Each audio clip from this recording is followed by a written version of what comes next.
Hey guys, it's Mike with Redneck Politics, where American voices matter.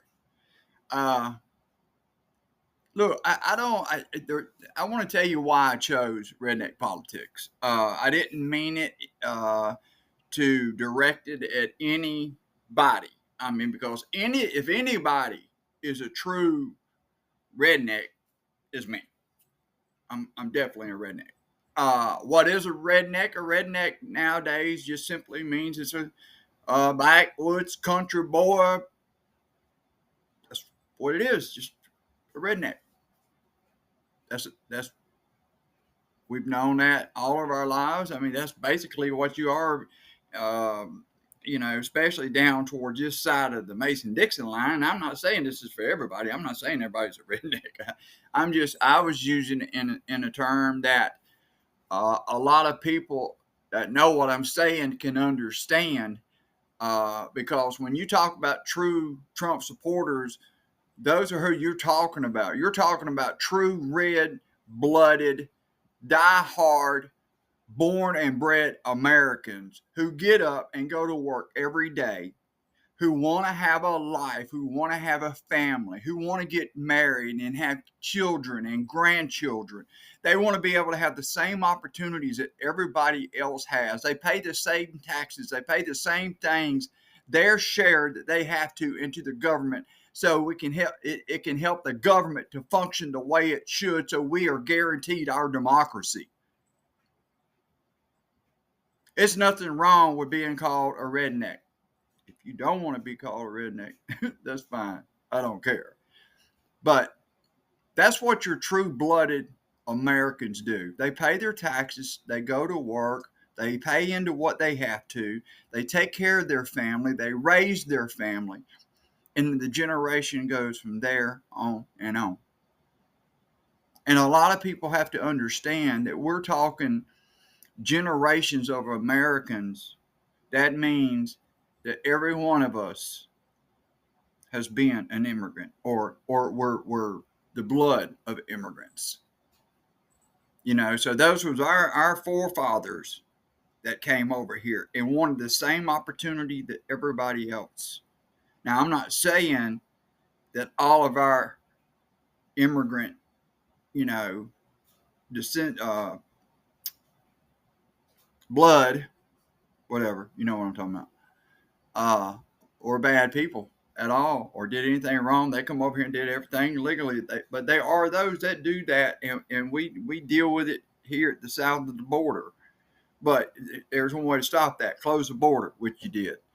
Um, but I have no bad intentions towards anyone, right or left, because I think the system is screwed up, and that's what we have got to change. I think a lot of these young representatives that are coming in, they want to govern.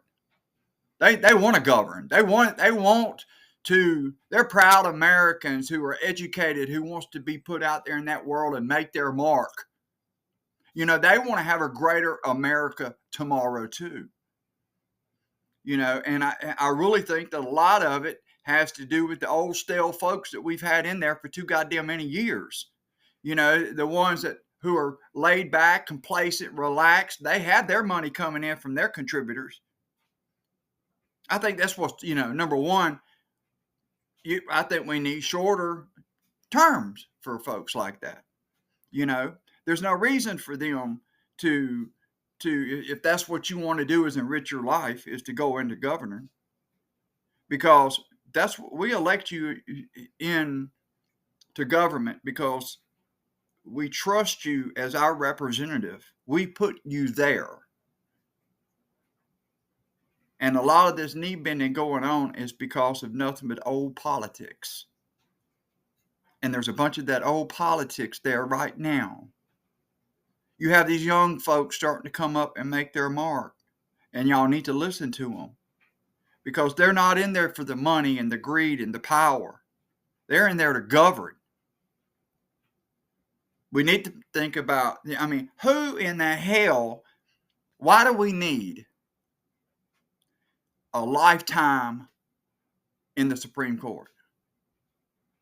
There should be a cap somewhere, I believe, I think. But that's just my question. That's just a question. That's all that is. But this channel is about real Americans. I'm not worried. I'm not focusing on the right or the left, because I see right now I have so much work, or we have so much work if we want to save our democracy today, and to trying to straighten all this out. And it's the shit y'all fucked up. But it can be straightened out. And we need to remember that people who are out for their own self-interest, it may not come to light in the beginning, but it does come to light in the end. And if you pay attention to right now, you will see exactly what I'm talking about and who I'm talking about. First of all, who needs a $400 million ballroom built onto the White House after you done knocked down part of it, and yet the ballroom is still half or triple, maybe even quadruple by now, the size of the White House? I can believe doing some things, but this is going to the extreme. And it's just like us giving Israel all this money for these goddamn bombs and shit. I mean, you can call it what you is, but when you take a nation and you completely wipe off the people that were living on it, you call it what you want, bro. But that's some bad shit. And I don't think we should be involved in it at all. But there's hands and pockets, and there's money going around, and there's this and that. And see, that's what's got to stop. Because you get people like Lindsey Graham, and I'm just using him for one. He is the biggest ass kisser I ever seen in my life. And he will sell us out in a New York minute. He does every time. And then he gets on the TV and he tries to justify, or the best thing that they all like to do is take you to another topic talking about somebody else. Just like the government shutdown. It's crazy. It's ridiculous about what's going on. And it all has to do with the big, beautiful bill. It goes back. Y'all got to start paying attention to this, because I'm going to tell you now, I'm one of the last of the baby boomers. I'm not in the greatest health anymore. I have pushed my body to the brinks in my lifetime. I don't know how much I got left on this earth, but whatever I got left on this earth, I hope I can put out something positive to everybody, and help at least give some knowledge or what I know to somebody else to help in any way I can. Because number one, it's not fair for our democracy to be snatched out from up under us for anybody. And what about our kids and their kids and their kids? Don't they deserve the same chance, man? Ask yourself that. People, the ones getting up at 5:30 in the morning and fixing to go drive your ass to work, and you do this every day, you pay in your taxes, and then somebody like Trump gets up there and blows a bunch of smoke up our ass, and he makes us believe it. And look at what's going on now. He don't care now. That old Trump's gone. This is the new politician Trump that's trying to enrich himself. It's scandalous, man. It is scandalous. It's unconstitutional. And, man, at least if I die tomorrow, I'm going to be here fighting that son of a bitch. Y'all have a good one. Thank you.